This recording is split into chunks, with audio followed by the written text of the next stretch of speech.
இந்த பதம் இருக்கணும்.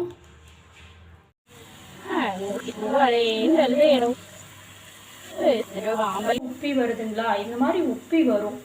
ஒரு பவுல் எடுத்துருக்கேன். இப்போ இந்த பவுலில் ஒரு 2 கப் அளவு மைதா மாவு சேர்த்துக்கிறேன்.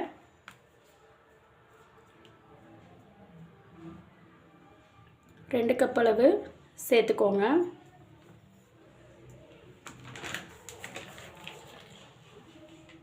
இப்போ இதில் எந்த கப்பில் மைதா மாவு எடுத்தோமோ அதே கப்பில் சர்க்கரை சேர்த்துக்கலாம். 3/4 கப் அளவு சர்க்கரை நான் எடுத்துக்கிறேன். நான் ஏலக்காயை இந்த மாதிரி தட்டி ஒரே ஒரு ஏலக்காய் எடுத்துக்கிறேன்.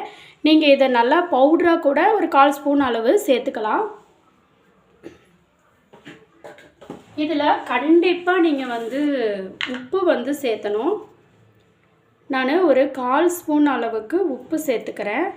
ஏன்னா அப்போ தான் அந்த இனிப்பு நல்லா எடுத்து கொடுக்கும். இப்போ நீங்கள் இதில் ஆப்பச்சோடா மாவு, அந்த ஆப்பச்சோடா மாவு இந்த அளவுக்கு ஒரு 1/4 ஸ்பூன் அளவு இதில் சேர்த்துக்குங்க.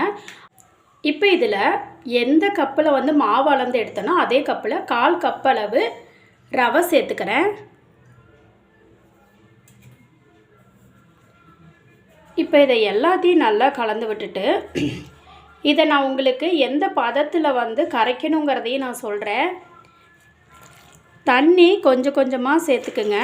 அதாவது இதை கெட்டி பதமும் இல்லாமல் ரொம்பவுமே லூஸாகவும் இல்லாமல் இதை நீங்கள் கரைக்கணும். தோசை மாவு பதம்னு கூட சொல்லலாம்.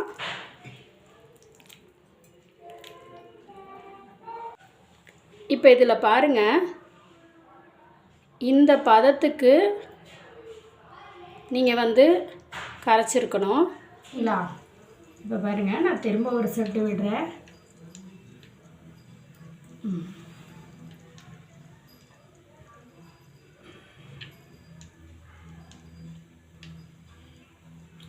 இப்போ எண்ணெய் காஞ்சிருச்சு அப்படின்னா இந்த மாதிரி மேலே நிற்கும்.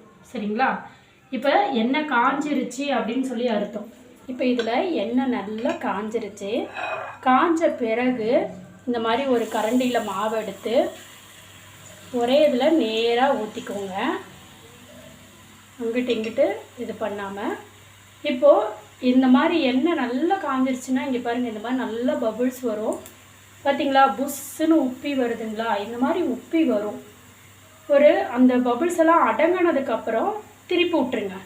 திருப்பி விட்டு எடுத்துக்கோங்க. இதே மாதிரி எல்லாத்தையுமே சும்மா லைட் ப்ரௌனாக ஆனால் போதும். பாருங்கள், இந்த மாதிரி திருப்பி விட்டுருங்க. பார்த்திங்களா? நல்லா புசுன்னு வந்திருக்கு.